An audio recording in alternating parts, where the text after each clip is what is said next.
ନମସ୍କାର ଦର୍ଶକ ବନ୍ଧୁ। ମୁଁ ଦିବ୍ୟ ଆପଣମାନଙ୍କୁ ସ୍ୱାଗତ ଜଣାଉଛି ଆଜିର ଆଉ ଗୋଟିଏ ନୂଆ ଭିଡ଼ିଓକୁ। ଦର୍ଶକ ବନ୍ଧୁ, ରାଜ୍ୟରେ ଖୁବ୍ ଶୀଘ୍ର ଲାଗୁ ହେବାକୁ ଯାଉଛି ଲକ୍ଷପତି ଦିଦି ଯୋଜନା। ତେବେ ବର୍ତ୍ତମାନର ବିଜେପି ସରକାର ନିର୍ବାଚନ ପୂର୍ବରୁ ପ୍ରତିଶ୍ରୁତି ଦେଇଥିଲା ଯେ ଓଡ଼ିଶାରେ ସରକାର ଆସିଲେ ସୁଭଦ୍ରା ଯୋଜନା ସହିତ ରାଜ୍ୟରେ ଲକ୍ଷପତି ଯୋଜନାକୁ କାର୍ଯ୍ୟକାରୀ କରାଯିବ। ତେବେ ରାଜ୍ୟର 25 ଲକ୍ଷ ମହିଳାଙ୍କୁ ଲକ୍ଷପତି ଦିଦି ଯୋଜନା ଭାବରେ ଘୋଷଣା କରାଯିବ ଏବଂ ଏହି ଲକ୍ଷପତି ଯୋଜନା ଦ୍ୱାରା କେଉଁମାନେ ଉପକୃତ ହେବେ, କେମିତି ଆପଣମାନେ ଆବେଦନ କରିବେ, କେଉଁମାନେ ଆବେଦନ କରିବେ, ସବୁ କିଛି ଡିଟେଲ୍ସ ଏହି ଭିଡ଼ିଓ ମାଧ୍ୟମରେ ଜାଣିବା।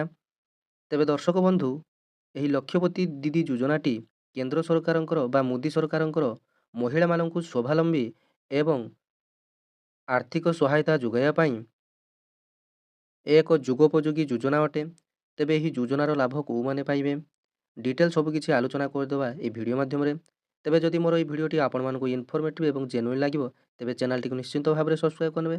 ପାଖରେ ଥିବା ଘଣ୍ଟି ଚିହ୍ନଟିକୁ ଦବାଇ ଅଲ୍ ନୋଟିଫିକେସନରେ ସେଟ୍ କରିଦେବେ, ଯାହାଫଳରେ ଆପଣମାନଙ୍କ ପାଇଁ ଯେତେବେଳେ କିଛି ନୂଆ ଅପଡ଼େଟ୍ ଆସିବ ଆପଣମାନେ ଏହି ଚ୍ୟାନେଲ ମାଧ୍ୟମରେ ପାଇପାରିବେ। ଦର୍ଶକ ବନ୍ଧୁ, ଆପଣମାନେ ଯେମିତି ଶୁଣିଥିବେ ଯେ ମିଶନ ଶକ୍ତି, ସ୍ୱୟଂ ସହାୟକ ଗୋଷ୍ଠୀ, ତେବେ ସେମିତି ଏହି ଲକ୍ଷପତି ଦିଦି ଯୋଜନା ସରକାରଙ୍କର ଏକ ଭଲ ଯୋଜନା, ଯାହାକି ଗତକାଲିର ନ୍ୟୁଜ୍ ଅନୁସାରେ ବର୍ତ୍ତମାନ ରାଜ୍ୟରେ 16 ଲକ୍ଷରୁ ଅଧିକ ଲକ୍ଷପତି ଦିଦି ସୃଷ୍ଟି କରିବାକୁ ଯାଉଛନ୍ତି ରାଜ୍ୟ ସରକାର।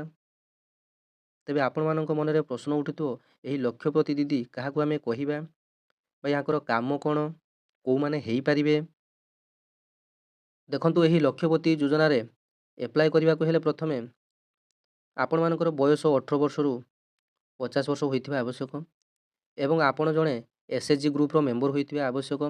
ଏସ୍ଏଚ୍ଜି କହିଲେ ସ୍ୱୟଂ ସହାୟକ ଗୋଷ୍ଠୀର ଆପଣ ଜଣେ ମେମ୍ବର ହୋଇଥିବା ଆବଶ୍ୟକ। ସ୍ୱୟଂ ସହାୟକ ଗୋଷ୍ଠୀ ବର୍ତ୍ତମାନ ରାଜ୍ୟରେ 1 ଲକ୍ଷରୁ ଅଧିକ ସ୍ୱୟଂ ସହାୟକ ଗୋଷ୍ଠୀ ରହିଛି। ଯେଉଁ ସ୍ୱୟଂ ସହାୟକ ଗୋଷ୍ଠୀରେ 10 ଜଣ ମେମ୍ବର ରହିବେ। ଆପଣମାନେ ତ ଜାଣିଛନ୍ତି ସ୍ୱୟଂ ସହାୟକ ଗୋଷ୍ଠୀରେ ଯେଉଁମାନେ ରହୁଛନ୍ତି 10 ଜଣିଆ ମେମ୍ବର କରି ସରକାରଙ୍କ ଠାରୁ ବିନା ସୁଧରେ 5 ଲକ୍ଷ ପର୍ଯ୍ୟନ୍ତ ଲୋନ୍ ଆଣି ବିଭିନ୍ନ କାମରେ ଲଗାଉଛନ୍ତି। ତାପରେ ସେଥିରୁ ଭଲ ଇନକମ୍ କରି ସରକାରଙ୍କୁ ତାଙ୍କର ମୂଳ ଟଙ୍କା ଫେରାଇ ଦେଉଛନ୍ତି ଏବଂ ଲାଭ ଟଙ୍କାରେ ନିଜର ବେପାର ବାଣିଜ୍ୟ କରୁଛନ୍ତି। ତେବେ ଦେଖନ୍ତୁ, ସିଧା କଥାକୁ ଯଦି ଆସିବା, ଓଡ଼ିଶାରେ ଲକ୍ଷପତି ଦିଦି ପାଇଁ ମାର୍ଚ୍ଚ ମାସରୁ ଆରମ୍ଭ ହୋଇଯିବ ଏହି ଯୋଜନାଟି, ଯାହାକି ସମ୍ପୂର୍ଣ୍ଣ ଖବର ଆପଣମାନଙ୍କୁ ମୁଁ ବର୍ତ୍ତମାନ ଦେଖେଇବି। ଓଡ଼ିଶା ଭାସ୍କର ନ୍ୟୁଜ୍ ଚ୍ୟାନେଲ ତରଫରୁ ଆସିଛି ଏବଂ ପ୍ରାୟତଃ କନକ ନ୍ୟୁଜ୍ରେ ମଧ୍ୟ ଆସିଥିଲା। ତେବେ ଏଥିରେ ଆବେଦନ କରିବା ପାଇଁ ଆପଣମାନେ ପ୍ରଥମେ ଗୋଟିଏ ଏସ୍ଏଚ୍ଜି ଗ୍ରୁପର ମହିଳା ହୋଇଥିବା ଆବଶ୍ୟକ। ତାପରେ ଆପଣମାନଙ୍କର ପରିବାରର ମାସିକ ଆୟ ଯଦି 10,000 ଟଙ୍କାରୁ ଅଧିକ ହେଉଥିବ ଏବଂ ବାର୍ଷିକ ଆୟ ଯଦି ଲକ୍ଷ ଟଙ୍କାରୁ ଅଧିକ ହେଉଥିବ, ତେବେ ଆପଣମାନେ ଆବେଦନ କରିପାରିବେ। ଆବେଦନ କେଉଁଠି କରିବେ ନା, ଆବେଦନ ଆପଣମାନଙ୍କର ଗ୍ରାମର ସିଆର୍ପି ଦିଦିଙ୍କ ପାଖରେ ଆବେଦନ କରିବେ। ଫର୍ମଟିକୁ ନେଇ ଦେବେ। କ'ଣ କ'ଣ ଆବଶ୍ୟକ ଏଥିପାଇଁ? ଆବଶ୍ୟକ କହିଲେ ଆପଣମାନଙ୍କର 2 କପି ଫଟୋ, ଆଧାର କାର୍ଡ଼ ଜେରକ୍ସ, ଆପଣମାନଙ୍କର ଭୋଟର କାର୍ଡ଼ ଜେରକ୍ସ ଏବଂ ବ୍ୟାଙ୍କ ପାସ୍ ବହି ଆବଶ୍ୟକ।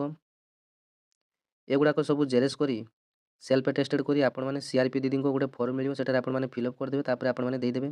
ଏହାଦ୍ୱାରା ବର୍ତ୍ତମାନ ଆପଣଙ୍କ ମନରେ ପ୍ରଶ୍ନ ଉଠୁଥିବ, ଲାଭ କ'ଣ ହେବ ଏହି ଲକ୍ଷପତି ଦିଦି ଯୋଜନା ମାଧ୍ୟମରେ? ଦେଖନ୍ତୁ, ଏହି ଲକ୍ଷପତି ଦିଦି ଯୋଜନା ମାଧ୍ୟମରେ ସରକାର ଆପଣଙ୍କୁ 5 ଲକ୍ଷ ପର୍ଯ୍ୟନ୍ତ ଋଣ ଦେବେ ବିନା ସୁଧରେ। ଆପଣମାନଙ୍କୁ କିଛି ନିର୍ଦ୍ଦିଷ୍ଟ ସମୟ ଅବଧି ଦିଆଯିବ। ସେହି ସମୟ ଅବଧି ମଧ୍ୟରେ ଆପଣମାନେ ମୂଳ ପଇସା ଫେରାଇ ଦେବେ ଏବଂ ଆପଣମାନେ 5 ଲକ୍ଷ ପର୍ଯ୍ୟନ୍ତ ଯେଉଁ ଲୋନ୍ଟି ନେଲେ, ତେବେ ତା ମାଧ୍ୟମରେ ଆପଣମାନେ ବହୁତ କିଛି ଜୀବିକା ବା ଉପାର୍ଜନ ଆପଣମାନଙ୍କୁ ନିଜକୁ ହିଁ କରିବା ପାଇଁ ପଡ଼ିବ। ସରକାରଙ୍କ ତରଫରୁ ଆର୍ଥିକ ସହାୟତା ଯୋଗାଇ ଦିଆଗଲା। ବର୍ତ୍ତମାନ ସେହି ପଇସାକୁ ଲଗାଇ ଆପଣମାନେ କେମିତି ଆଗକୁ ବଢ଼ିବେ, ଆପଣମାନଙ୍କର ପିଲାମାନଙ୍କର ଭବିଷ୍ୟତ ମଧ୍ୟ ପାଇଁ ଆପଣମାନେ କେମିତି ଭାବରେ ସେ ପଇସାଟିକୁ ବିନିଯୋଗ କରିବେ। ଦେଖନ୍ତୁ, ଆପଣମାନେ ବିଭିନ୍ନ ପ୍ରକାର ଚାଷ କରିପାରିବେ। ଆପଣମାନଙ୍କର ଧାନ ଚାଷ ହେଉ, ମୁଗ ଚାଷ ହେଉ, ଡାଲି ଜାତୀୟ ଶସ୍ୟ ଚାଷ ହେଉ, ଯେକୌଣସି ଚାଷ କରିପାରିବେ। କୁକୁଡ଼ା ଫାର୍ମ ମଧ୍ୟ କରିପାରିବେ। କୁକୁଡ଼ା ଦାନା ମଧ୍ୟ ଆପଣମାନଙ୍କୁ ଯେକୌଣସି ପ୍ରକାର କାମ ଆସୁଛି, ତେବେ ଆପଣମାନେ ସେହିସବୁ କାମ କରି ଆପଣମାନେ ସେଇଥିରେ ଆପଣମାନଙ୍କର ପଇସାଟିକୁ ଲଗାଇ ପାରିବେ। ଦେଖନ୍ତୁ, ଏହି ଯୋଜନାରେ ସାମିଲ ହେବାକୁ ହେଲେ ଆପଣମାନଙ୍କୁ 1ରୁ ଅଧିକ ଜୀବିକା କରିବା ପାଇଁ ପଡ଼ୁଥିବ। ଯେମିତି ଆପଣମାନେ ଯଦି ଚାଷ କରୁଥିବେ, ଆପଣମାନେ କୁକୁଡ଼ା ଚାଷ, ଛେଳି ଚାଷ, ମାନେ ଗୋଟିଏ ଜୀବିକା ଆପଣମାନେ କରୁନଥିବେ, ଆପଣମାନେ 1ରୁ ଅଧିକ ଯେମିତି ଜୀବିକା କରୁଥିବେ, ତାହେଲେ ଯାଇ ଆପଣମାନଙ୍କର ମାସିକ ଆୟ 10,000 ଟଙ୍କାରୁ ଅଧିକ ହୋଇପାରିବ। ଆପଣମାନଙ୍କର ଯଦି ଗାଈ ପାଳନ କରୁଥିବେ କିମ୍ବା ଛେଳି ପାଳନ କରୁଥିବେ କିମ୍ବା କୁକୁଡ଼ା ପାଳନ କରୁଥିବେ, ତା ସହିତ ମାନେ ଚାଷବାସ କାମ କରୁଥିବେ, ତେବେ ଯାଇ ଆପଣମାନଙ୍କୁ ଏହି ଲକ୍ଷପତି ଯୋଜନାରେ ସାମିଲ କରାଯାଇପାରିବ। ତେବେ କହିବାକୁ ଗଲେ ଆପଣମାନଙ୍କର ମାସିକ ଆୟଟି ଯେମିତି 10,000 ଟଙ୍କାରୁ ଅଧିକ ହେଉଥିବ ଏବଂ ଆପଣମାନଙ୍କର ବର୍ଷକୁ ଆୟ 1,00,000 ଟଙ୍କାରୁ ଅଧିକ ହେଉଥିବ, ମାନେ ଆପଣମାନଙ୍କର ସମ୍ପୂର୍ଣ୍ଣ ପରିବାରର ମିଶି। ତେବେ ସରକାର ଯେତେବେଳେ ଆପଣମାନଙ୍କୁ ଲୋନ୍ ଦିଅନ୍ତି, ଆପଣମାନଙ୍କର ସେଭିଂ ଖାତାକୁ ଲକ୍ଷ୍ୟ କରି ଆପଣମାନଙ୍କର ସେଭିଂ ଖାତାରେ କେତେ କ'ଣ ଅର୍ଥରାଶି ଜମା ହେଉଛି ତାକୁ ଲକ୍ଷ୍ୟ କରି ଆପଣମାନଙ୍କୁ ଇଣ୍ଟରେଷ୍ଟ ଦିଅନ୍ତି। ତାକୁ ଲକ୍ଷ୍ୟ କରି ଆପଣମାନଙ୍କୁ ଲୋନ୍ ପ୍ରଦାନ କରିଥାନ୍ତି। ତେବେ ଆପଣମାନଙ୍କର ଜମା ଖାତାରେ ଯଦି କିଛି ପରିମାଣରେ ବର୍ତ୍ତମାନ ଟଙ୍କା ବି ରହିଛି, ତେବେ ଆପଣମାନେ 5,00,000 ଟଙ୍କା ପର୍ଯ୍ୟନ୍ତ ଆପଣମାନେ ଲୋନ୍ ନେଇପାରିବେ, ଯାହାକି ବିନା ସୁଧରେ ଆପଣମାନଙ୍କୁ ମିଳିଯିବ। ତେବେ ଆସନ୍ତୁ ଏହି ଲକ୍ଷପତି ଯୋଜନା ବିଷୟରେ ସବିଶେଷ ତଥ୍ୟଟି ଖବରକାଗଜରୁ ପଢ଼ି ନେବା। ଓଡ଼ିଶାରେ ସୃଷ୍ଟି ହେବ 16,00,000ରୁ ଅଧିକ ଲକ୍ଷପତି ଦିଦି, ସମସ୍ତ ଜିଲ୍ଲାର ଜିଲ୍ଲାପାଳଙ୍କୁ ଦିଆଗଲା ନିର୍ଦ୍ଦେଶ। ମାର୍ଚ୍ଚ ଶେଷ ସୁଦ୍ଧା ରାଜ୍ୟରେ ସୃଷ୍ଟି ହେବ 16,00,000ରୁ ଅଧିକ ଲକ୍ଷପତି ଦିଦି। ଏଥିପାଇଁ ତତ୍ପରତା ଦେଖାଇବାକୁ ଓଡ଼ିଶା ଜୀବିକା ମିଶନ ନିର୍ଦ୍ଦେଶିକା ତଥା ସମସ୍ତ ଜିଲ୍ଲାପାଳଙ୍କୁ ଚିଠି କରିଛନ୍ତି। ସମ୍ଭାବ୍ୟ ଲକ୍ଷପତି ଦିଦିଙ୍କୁ ଚିହ୍ନଟ କରିବା, ସେମାନଙ୍କୁ ତାଲିମ ଦେବା ଓ ପ୍ରୋତ୍ସାହନ ପ୍ରଦାନ କରିବା ପ୍ରକ୍ରିୟାକୁ ଜୋରଦାର କରିବାକୁ ଜିଲ୍ଲା ଅଧିକାରୀମାନଙ୍କୁ କୁହାଯାଇଛି। ତେବେ ଲକ୍ଷପତି ଦିଦିଙ୍କୁ ଚିହ୍ନଟ କରିବାର କାମ ହେଉଛି ପ୍ରତ୍ୟେକ ଗ୍ରାମର ସିଆର୍ପି ଦିଦିମାନଙ୍କର। ସେମାନଙ୍କୁ ତାଲିମ ଦେବା, ପ୍ରୋତ୍ସାହନ ଆଦି ପ୍ରକ୍ରିୟାକୁ ଜୋରଦାର କରିବାକୁ ଜିଲ୍ଲା ଅଧିକାରୀମାନଙ୍କୁ କୁହାଯାଇଛି। ଦେଖନ୍ତୁ, ସେମାନଙ୍କୁ ତାଲିମ ମଧ୍ୟ ଦିଆଯିବ ଏବଂ ପ୍ରୋତ୍ସାହନ ମଧ୍ୟ ଦିଆଯିବ।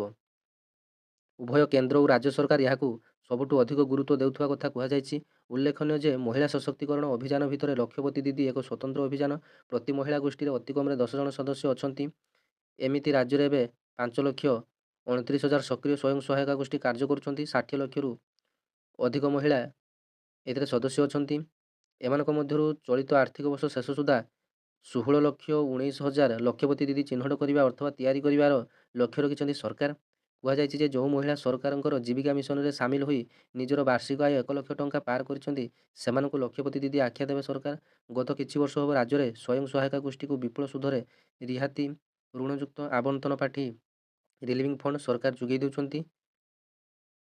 ଦେଖନ୍ତୁ, ସରକାରଙ୍କ ଯେଉଁ ଜୀବିକା ମିଶନ ଅଛି, ସେଥିରେ ଯଦି ଆପଣମାନେ ସାମିଲ ହୋଇ 1,00,000 ଟଙ୍କା ପାର କରିଛନ୍ତି, ତେବେ ଆପଣମାନେ ଲକ୍ଷପତି ଦିଦି ଭାବରେ ଆପଣମାନେ ସରକାରଙ୍କ ଠାରୁ ବର୍ତ୍ତମାନ 5ରୁ 10,00,000 ଟଙ୍କା ପର୍ଯ୍ୟନ୍ତ ଆପଣମାନେ ବିନା ସୁଧରେ ଲୋନ୍ ପାଇପାରିବେ ଏବଂ ସେହି ଲୋନ୍‌କୁ ଆପଣମାନେ ନିର୍ଦ୍ଦିଷ୍ଟ ସମୟ ସୀମା ମଧ୍ୟରେ ସୁଝିବାକୁ ପଡ଼ିବ। କିନ୍ତୁ ସରକାର ଆପଣମାନଙ୍କ ପାଖରୁ କୌଣସି ଇଣ୍ଟରେଷ୍ଟ ବା ସୁଧ ଏଥିପାଇଁ ନେବେ ନାହିଁ। ତେବେ ଏଇଟା ଥିଲା ଆପଣମାନଙ୍କ ପାଇଁ ଗୋଟିଏ ଇନଫର୍ମେସନ୍। ତେବେ ଆଶା କରିବି ଭିଡ଼ିଓଟି ଆପଣମାନଙ୍କୁ ଭଲ ଲାଗିଥିବ। ଧନ୍ୟବାଦ। ଜୟ ଜଗନ୍ନାଥ।